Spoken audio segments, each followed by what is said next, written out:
माता रानी नयन ताड़ी सच्ची भगत है। वो दिन रात ताड़ा नाम जपदी है, नाले हमेशा सारियां दा भला मंगदी है। फिर तुसी ओदा इन्ना इम्तिहान क्यों ले रहे हो?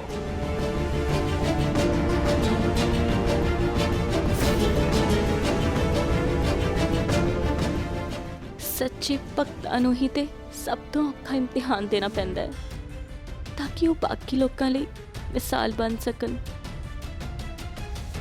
चाची जी की असी नैन लई कुछ भी नहीं कर सकते? असी माता रानी दे अगे दिल तो दुआ करांगे।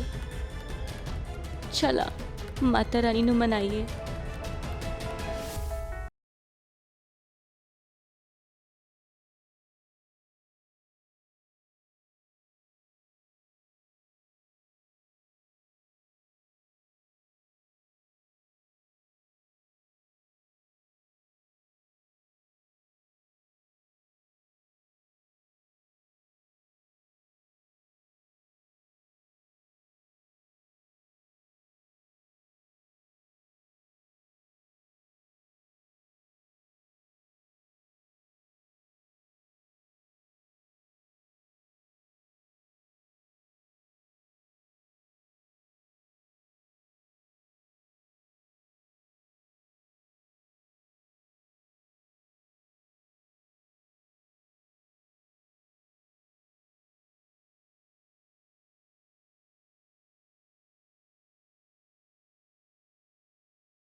तुसी दोवें नाइन नूं लेके बहुत परेशान हो ना? तुसी बिल्कुल फिक्र ना करो, उसने बहुत जल्दी ठीक हो जाना है। असी माता रानी अगे भी अज यही अरदास की है। तुहाडा दिलों धन्नवाद कि नवे शो च बिजी होने के बाद भी नयन लई इत्थे आउण दा टाइम कड्ढिया। तुहानूं दोवां नूं तुहाडे नवे शो अंताक्षरी सीजन 2 लई ढेर सारियां मुबारकां। मेहरबानी जी। अच्छा साडी नैन भी बहुत सोहना गाउंदी है। खैर मैं रब अगे यही दुआ करांगी कि तुहाडा शो बहुत तरक्कियां करे। तुहाडी बहुत मेहरबानी। तुसी भी बिल्कुल फिक्र ना करो, माता रानी सब दे बेड़े बन्ने लाउंदी है ते माता रानी नैन नूं भी बिल्कुल ठीक ठाक करेगी ते तुसी नैन दे नाल बैठ के साडा शो जी पंजाबी अंताक्षरी सीजन 2 जरूर देखियो। तुहाडे मुँह च घ्यो शक्कर। हुण तुसी सानू इजाजत दिओ। जय माता। जय माता दी। ते हाँ जी, तुसी भी देखना ना भुलना साडा शो, ओही शो जिस दे पहले सीजन नू तुसी बेशुमार प्यार दिता है। छेड़ांगे रिश्तियां दी सरगम ते खेडांगे यह सुरीला मुकाबला। मीशा दी ते मेरी मुराद है साडा बहुत ही प्यारा ते खूबसूरत पारिवारिक शो, नाम है जिसका जी पंजाबी अंताक्षरी सीजन 2 जो कि आएगा 16 अप्रैल तो शामी 7 बजे हर शनिवार ते ऐतवार। वेखना ना भुलना सिर्फ ते सिर्फ जी पंजाबी ते।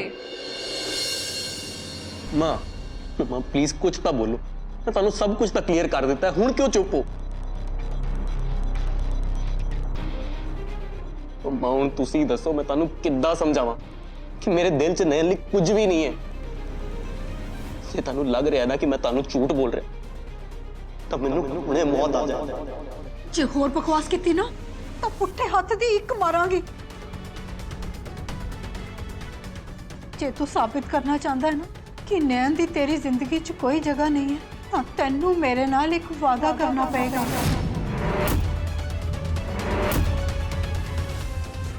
थोड़े चेहरे की खुशी लिए मैं कुछ भी कर सकता। दसो की चाहते हो? ਮੈਨੂੰ ਵਾਅਦਾ ਕਰ ਦਿਵਾਂਸ਼, ਜੇ ਅੱਜ ਨੈਣ ਜਿੰਦਾ ਬਚ ਗਈ ਤਾਂ ਤੂੰ ਉਹਨੂੰ ਉਹਦੇ ਪਿੰਡ ਛੱਡ ਕੇ ਆਏਗਾ। ਉਹਨੂੰ ਡਿਵੋਰਸ ਦੇ ਕੇ ਉਹਦੇ ਨਾਲ ਸਾਰੇ ਰਿਸ਼ਤੇ ਖਤਮ ਕਰੇਗਾ।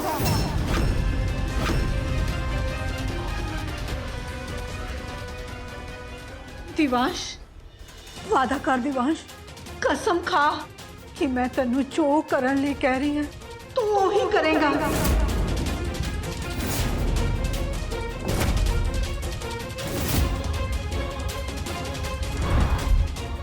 ਮੈਂ ਪ੍ਰੋਮਿਸ, ਤੁਸੀਂ ਜਿੱਦਾਂ ਚਾਹੁੰਦੇ ਹੋ ਉਦਾਂ ਹੀ ਹੋਏਗਾ। ਮਾਫ ਕਰਨਾ, ਮੈਂ ਮਾਂ ਪੁੱਤਰ ਦੇ ਇਮੋਸ਼ਨਲ ਮੂਮੈਂਟਸ ਨੂੰ ਖਰਾਬ ਕਰ ਰਿਹਾ ਕਿ ਇਹ ਨਾ ਮੈਨੂੰ ਵੀ ਨੈਣ ਦੀ ਬਹੁਤ ਫਿਕਰ ਹੈ। ਦਿਵਾਂਸ਼, ਨੈਣ ਦੀ ਤਬੀਅਤ ਕਿਵੇਂ ਹੈ? ਜੀ ਨੈਣ ਦੀ ਹਾਲਤ ਹਜੇ ਵੀ ਠੀਕ ਨਹੀਂ ਹੈ।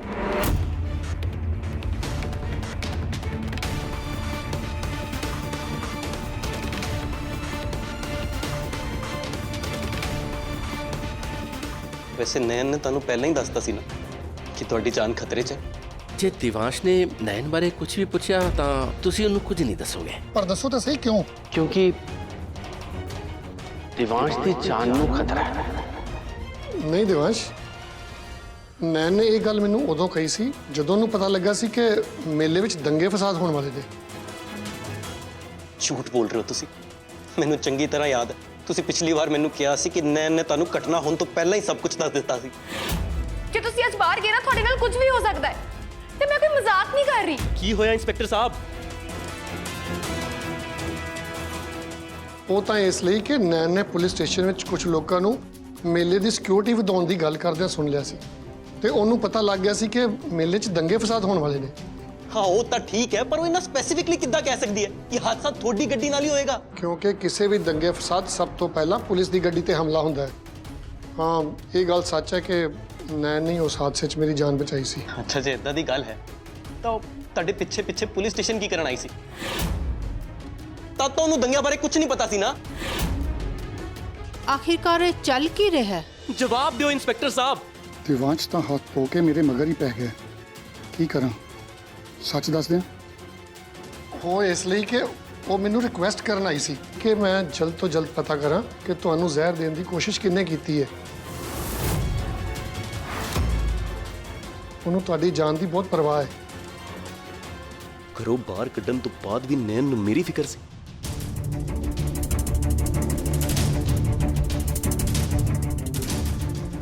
ਦੇਖਿਆ ਦਿਵਾਂਸ਼, ਮੈਂ ਕਿਹਾ ਸੀ ਨਾ ਇਹ ਨੈਣ ਸਾਡੇ ਪਰਿਵਾਰ ਦੇ ਖਿਲਾਫ ਕੰਪਲੇਂਟ ਕਰਨ ਗਈ ਹੈ। ਉਹ ਮੈਡਮ ਜੀ,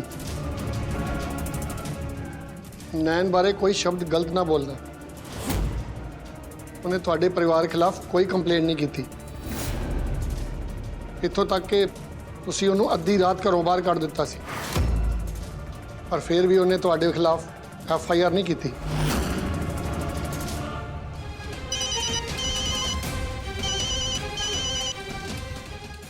ਹੋ ਗਏ ਤੁਹਾਡੇ ਸਾਰੇ ਡਾਊਟਸ ਕਲੀਅਰ? ਚੱਲਦਾ ਮੈਂ।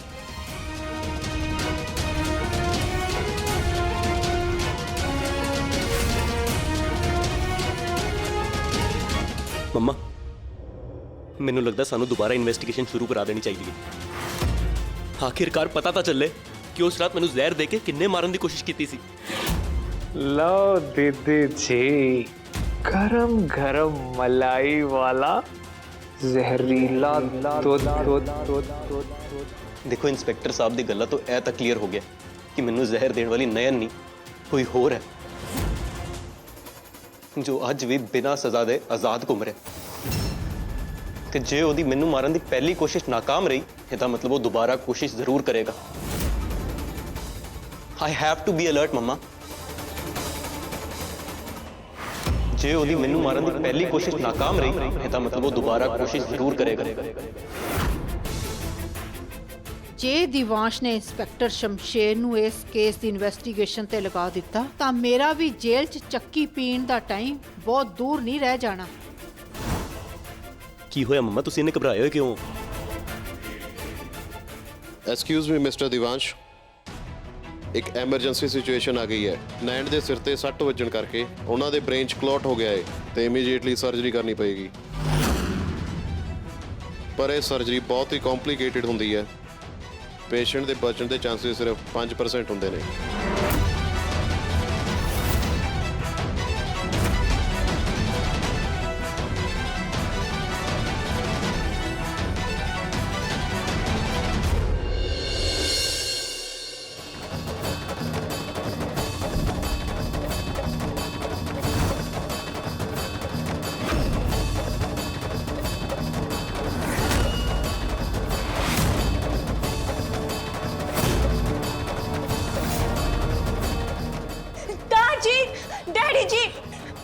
ਜੋਤ ਤਾਂ ਬੁੱਝ ਗਈ।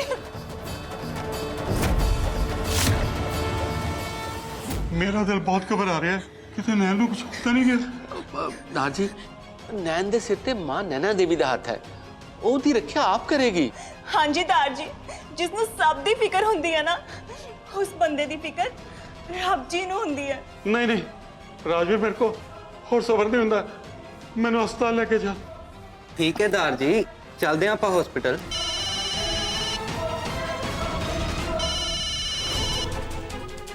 इंस्पेक्टर साहब दा फोन। सहदेव, हाँ जी तू दार जी दा ध्यान रख, मैं हुणे आया। ਦਾਰ ਜੀ ਤੁਸੀਂ ਫਿਕਰ ਨਾ ਕਰੋ, ਤੁਸੀਂ ਵੇਖਿਓ ਨੈਣ ਨੂੰ ਕੁਝ ਨਹੀਂ ਹੋਏਗਾ।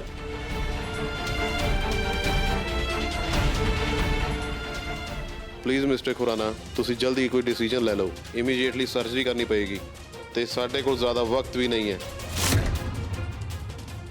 ਤੇ ਹਾਂ, ਇਸ ਸਰਜਰੀ ਦੇ ਕੁਝ ਰਿਸਕ ਵੀ ਨੇ। ਤੁਸੀਂ ਕਹਿਣਾ ਕੀ ਚਾਹੁੰਦੇ ਹੋ? ਕੀ ਰਿਸਕ? ਬਾਈ ਚਾਂਸ ਅਗਰ ਸਰਜਰੀ ਸਕਸੈਸਫੁਲ ਨਹੀਂ ਹੁੰਦੀ ਹੈ ਤਾਂ ਪੇਸ਼ੈਂਟ ਕੋਮਾ 'ਚ ਵੀ ਜਾ ਸਕਦਾ ਹੈ। ਇਸ ਕਰਕੇ ਤੁਸੀਂ ਸੋਚ ਸਮਝ ਕੇ ਕੋਈ ਡਿਸੀਜਨ ਦਿਓ ਤੇ ਆਪਣਾ ਕੰਸੈਂਟ ਫਾਰਮ ਤੇ ਲਿਖ ਦਿਓ।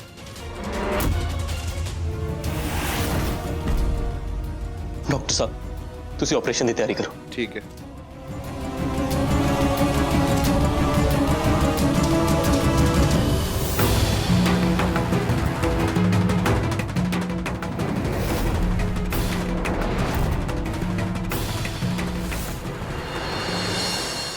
हेलो, ਮੇਰੀ ਦਿਵਾਂਸ਼ ਨਾਲ ਗੱਲ ਹੋਈ ਸੀ, ਉਹਨੇ ਮੈਨੂੰ ਨੈਣ ਬਾਰੇ ਪੁੱਛਿਆ ਸੀ।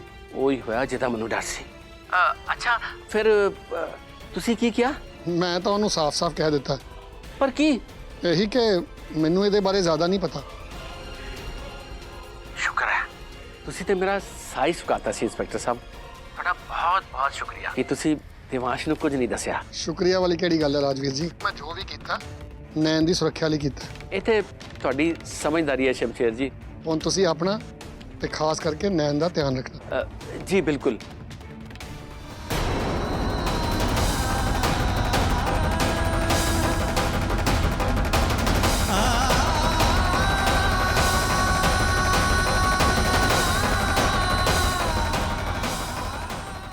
ਤੁਸੀਂ ਮੈਨੂੰ ਕਿਉਂ ਛੱਡ ਕੇ ਚਲੇ ਗਏ ਮਾਂ? ਪਲੀਜ਼ ਵਾਪਸ ਆ ਜਾਓ, ਮੈਨੂੰ ਤੁਹਾਡੀ ਬਹੁਤ ਯਾਦ ਆਉਂਦੀ ਹੈ।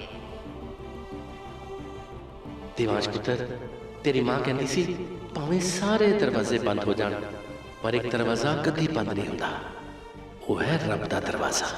उथों जो भी मंगो सब पूरा होता है। ਝੂਠ ਕਹਿੰਦੀ ਸੀ ਮੇਰੀ ਮਾਂ, ਤੇ ਤੁਸੀਂ ਵੀ ਝੂਠ ਬੋਲ ਰਹੇ ਹੋ। मैंने रब ਨੂੰ कितनी बार बोलिया कि मेरी मां ਨੂੰ मेरे ਕੋਲ वापस भेज दो, पर मां वापस नहीं आई। काश रब ਹੁੰਦਾ ਤਾਂ ਉਹ ਮੇਰੀ ਵਿਸ਼ ਜ਼ਰੂਰ ਪੂਰੀ ਕਰਕੇ ਰੱਖਦਾ। ਅੱਜ ਤੋਂ ਬਾਅਦ ਮੈਂ ਤੁਹਾਡੇ ਝੂਠੇ ਰੱਬ ਤੇ ਕੋਈ ਵੀ ਵਿਸ਼ ਨਹੀਂ ਮੰਗਾਂਗਾ ਤੇ ਉਹਦੀ ਪੂਜਾ ਵੀ ਨਹੀਂ ਕਰਾਂਗਾ।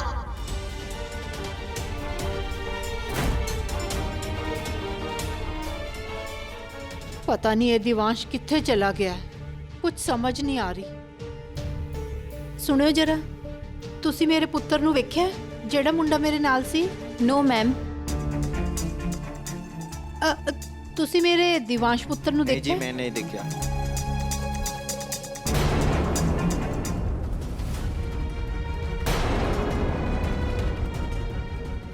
ਹੁਣ ਮੈਨੂੰ ਪਤਾ ਲੱਗ ਗਿਆ ਕਿ ਮੈਨੂੰ ਕੀ ਕਰਨਾ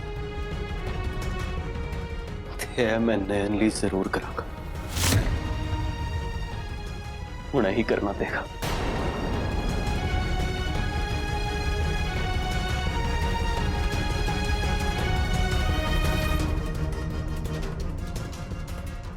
ਇਹ ਦਿਵਾਂਸ਼ ਕਿੱਥੇ ਚਲਾ ਗਿਆ ਹੈ? ਪੌਂਪੀ ਦਾ ਫੋਨ। हेलो। ओ हाँ जी दीदी जी, की खबर है फिर? हो मैं तो इत्थे ग्लिसरीन दियां बोतलां दा स्टॉक मंगाई बैठा है।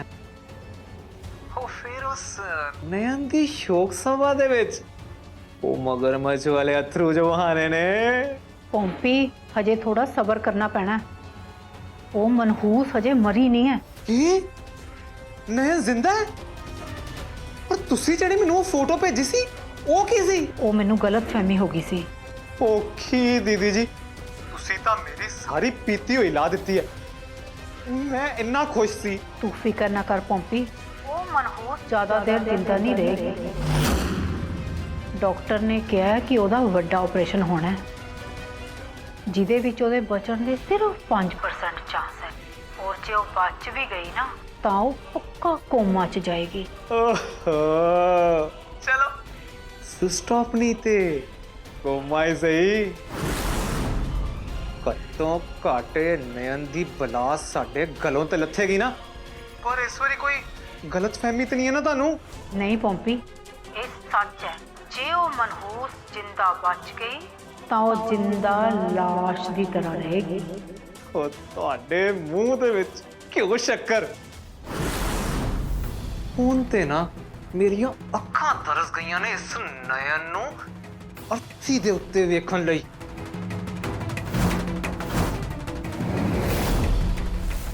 ਉਹ ਨਕੁਲਵੀਰ ਜੀ, ਉਹੀ ਅਮਰਾਜ ਜੀ, ਹੁਣ ਚਾਹੇ ਤੁਸੀਂ ਆਓ ਜਾਂ ਆਪਣਾ ਅਸਿਸਟੈਂਟ ਭੇਜੋ, ਪਰ ਇਸ ਵਾਰੀ ਇਸ ਨयन ਨੂੰ ਇੱਥੋਂ ਲੈ ਕੇ ਜਾਇਓ।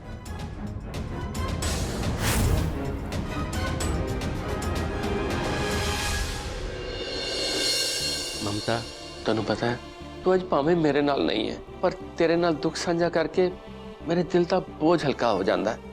ਤੈਨੂੰ ਪਤਾ ਹੈ ਹੁਣ ਇੰਸਪੈਕਟਰ ਸ਼ਮਸ਼ੇਰ ਦਿਵਾਂਸ਼ ਨੂੰ ਕੁਝ ਨਹੀਂ ਦੱਸੇਗਾ।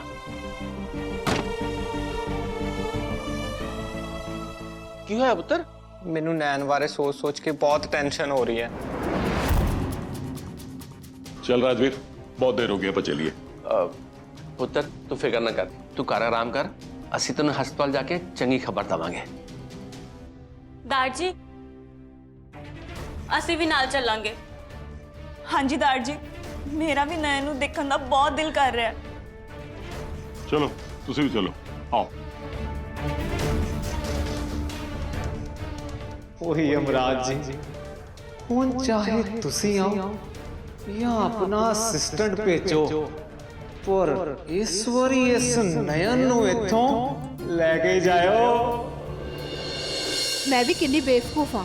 ਦਿਵਾਂਸ਼ ਨੂੰ ਲੱਭਣ ਦੇ ਚੱਕਰ 'ਚ ਮੈਂ ਨੈਣ ਨੂੰ ਮਾਰਨ ਦਾ 골ਡਨ ਚਾਂਸ ਤਾਂ ਗਵਾ ਹੀ ਦਿੱਤਾ। ਉਦੋਂ ਉਹ ਇਕੱਲੀ ਸੀ, ਹੁਣ ਤਾਂ ਇਹਦੇ ਨਾਲ ਨਰਸਾਂ ਦੀ ਪੂਰੀ ਫੌਜ ਹੈ। ਰੀਟਾ, ਨੈਣ ਕਿਸ ਤਰ੍ਹਾਂ ਹੁਣ? ਲੋ ਜੀ, ਬਸ ਇਹਨਾਂ ਦੀ ਕਮੀ ਸੀ।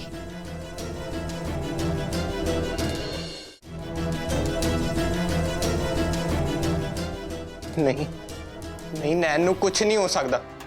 ਉਹਨਾਂ ਨੇ ਅੱਜ ਤੱਕ ਕਿਸੇ ਦਾ ਬੁਰਾ ਨਹੀਂ ਸੋਚਿਆ, ਬਲਕਿ ਉਹ ਤਾਂ ਸਭ ਨੂੰ ਆਪਣਾ ਮੰਨਦੇ ਨੇ।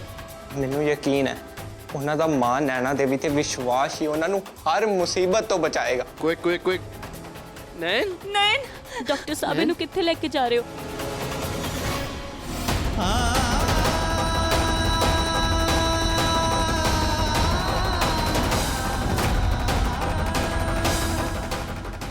ਹੁਣ ਤੂੰ ਕਿਉਂ ਪਰੇਸ਼ਾਨ ਹੋ ਰਿਹਾ?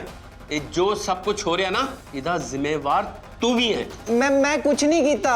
ਤੂੰ ਆਪਣੀ ਮਾਂ ਤੇ ਮਾਮੇ ਦੇ ਨਾਲ ਮਿਲ ਕੇ ਦਿਵਾਂਸ਼ ਨੂੰ ਮਾਰਨ ਦੀ ਕੋਸ਼ਿਸ਼ ਨਹੀਂ ਕੀਤੀ, ਔਰ ਅੱਜ ਦੇਖ ਦਿਵਾਂਸ਼ ਨੂੰ ਬਚਾਉਣ ਵਾਲੀ ਨੈਣ ਜ਼ਿੰਦਗੀ ਤੇ ਮੌਤ ਨਾਲ ਲੜ ਰਹੀ। ਤੇ ਨੈਣ ਦੇ ਗੁਨਾਹਗਾਰ ਜਿੱਥੇ ਬਾਕੀ ਸਭ ਲੋਕ ਨੇ ਨਾ, ਉੱਥੇ ਤੂੰ ਵੀ ਹੈ। ਨਹੀਂ ਮੈਂ ਨੈਣ ਦਾ ਗੁਨੇਗਾਰ ਨਹੀਂ ਆ। ਇਹ ਨਹੀਂ ਹੋ ਸਕਦਾ। ਮੈਂ ਗੁਨੇਗਾਰ ਨਹੀਂ ਆ। हे रब जी, नयन ਨੂੰ ਛੇਤੀ ਛੇਤੀ ਠੀਕ ਕਰ ਦੋ।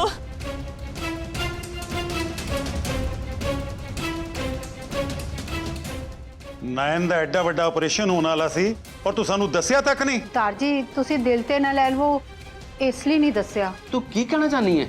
ਜੀ ਉਹ ਇਹ ਕਿ ਡਾਕਟਰਾਂ ਨੇ ਸਰਜਰੀ ਦਾ ਕੰਸਾਈਂਟ ਲੈਂਦਿਆਂ ਦੱਸਿਆ ਸੀ ਕਿ ਆਪਰੇਸ਼ਨ ਤੋਂ ਬਾਅਦ ਨयन ਦੇ ਬਚਣ ਦੇ ਸਿਰਫ 5% ਹੀ ਚਾਂਸ ਹੈ। ਅਗਰ ਉਹ ਬਚ ਵੀ ਜਾਂਦੀ ਹੈ ਤਾਂ ਕੋਮਾ 'ਚ ਜਾਣ ਦਾ ਖਤਰਾ ਹੈ। ਇੱਥੇ ਬੈਠ, ਸੰਭਾਲ ਆਪਣੇ ਆਪ ਨੂੰ। ਜਦ ਐਡਾ ਖਤਰਨਾਕ ਆਪਰੇਸ਼ਨ ਸੀ, ਸਾਡੇ ਤੋਂ ਸਲਾਹ ਮਸ਼ਵਰਾ ਕੀਤੇ ਬਿਨਾਂ ਤੂੰ ਡਾਕਟਰ ਨੂੰ ਇਜਾਜ਼ਤ ਕਿੱਦਾਂ ਦਿੱਤੀ? ਦਾਰ ਜੀ, ਇਹ ਮੇਰਾ ਫੈਸਲਾ ਨਹੀਂ, ਤੁਹਾਡੇ ਪੋਤੇ ਦਾ ਫੈਸਲਾ ਸੀ।